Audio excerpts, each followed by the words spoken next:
What if I told you that some of the most dangerous people in your life are not your enemies, not strangers, but the ones who smile at you, agree with you, praise you, and quietly work against you at the same time?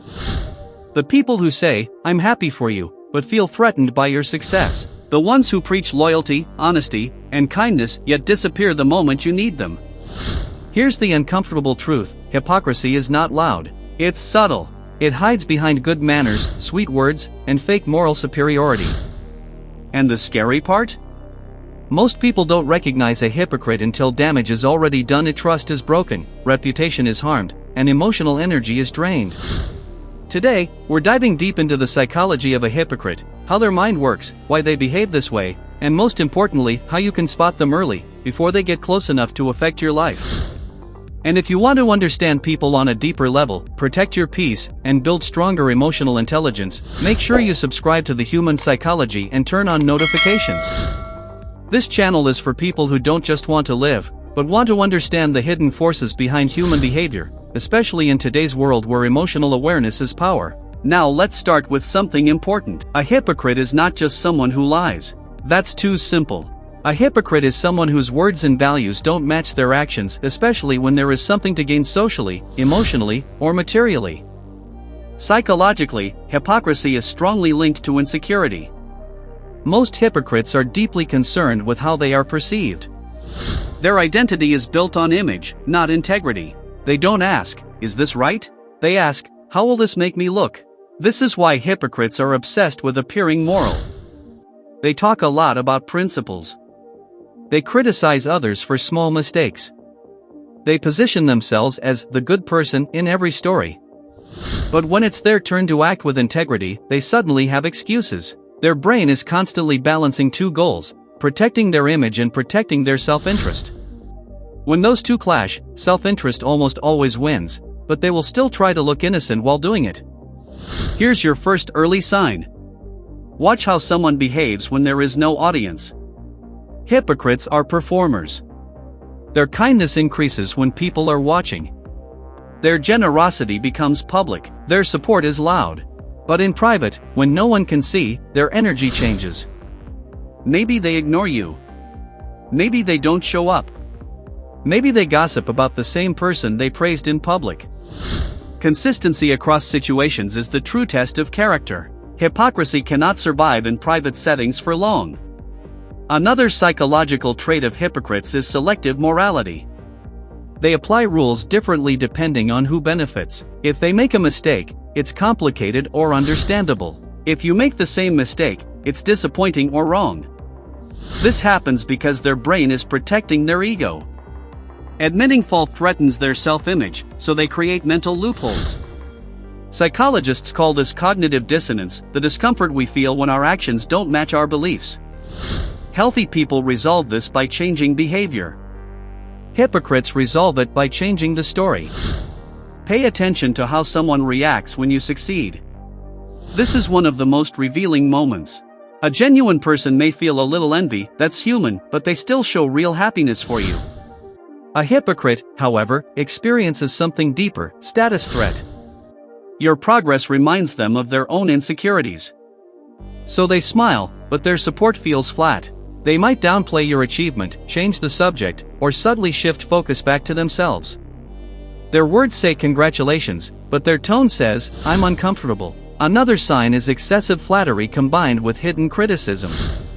Hypocrites often use praise as a tool, not a feeling. They compliment you to stay close, to gain trust, or to position themselves as on your side. But behind your back, they release their real opinions. Why? Because direct honesty risks conflict, and conflict risks damaging their image. So they split their personality, friendly to your face, critical in your absence. This split behavior is emotionally exhausting to maintain, but they do it because approval is like oxygen to them. Let's talk about promises. Hypocrites overpromise and underdeliver. Saying the right thing gives them immediate social rewards. People see them as supportive, reliable, kind. But following through requires effort, sacrifice, or inconvenience, and that's where their true priorities show. When it's time to act, they disappear, delay, or blame circumstances. Words are cheap. Actions cost energy. Hypocrites invest in the cheap part. Emotionally, hypocrites are highly sensitive to being exposed. Notice how defensive they get when questioned. A simple, calm confrontation can trigger a strong reaction.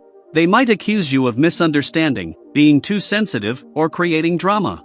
This is psychological projection. Instead of facing their inconsistency, they push the discomfort onto you. Their mind sees accountability as a threat, not growth. Here's something deeper. Many hypocrites don't see themselves as fake. Their brain creates justifications so convincing that they believe them. I had no choice. It's different when I do it. They deserved it. These narratives protect their self-image. This is why arguing facts with a hypocrite rarely works. You're fighting against a story they emotionally need to believe. So how do you protect yourself? First, observe patterns, not moments. Anyone can have a bad day, but hypocrisy is a repeated mismatch between words and actions. Second, trust behavior over language. Sweet talk means nothing without consistency. Third, don't overshare personal vulnerabilities too quickly. Hypocrites often collect emotional information that can later be used as gossip or leverage. And finally, set small boundaries early. A genuine person respects them. A hypocrite feels offended by them, because boundaries limit their control over how they are perceived. There's also a powerful mindset shift here. Don't try to expose every hypocrite. Your goal is not to win a moral battle. Your goal is to protect your peace and energy. Distance is often more powerful than confrontation. Emotional intelligence isn't just about understanding others, it's about deciding who deserves access to you. And remember this, hypocrisy thrives where people ignore intuition. That uneasy feeling you get when someone's words don't match their energy? That's your brain picking up microsignals, tone, timing, inconsistency. Learn to listen to it. Logic is important, but intuition is pattern recognition built from experience. At the end of the day, hypocrites teach us a valuable lesson. They show us the importance of integrity. Being the same person in public and private. Aligning values with actions. Choosing honesty even when no one is watching. Because real character is not what people think about you, it's what you do when thinking won't benefit you. So the next time someone speaks beautifully but acts differently, don't ignore it. Don't rush to label, just observe. Patterns never lie. The earlier you recognize hypocrisy, the less emotional damage you allow into your life. Awareness is protection. If this opened your eyes even a little, you already think differently than most people. Stay curious. Stay aware. And if you want more insights like this deep, practical psychology you can actually use in daily life, subscribe to The Human Psychology and turn on notifications. Because understanding people is one of the greatest advantages you can ever have.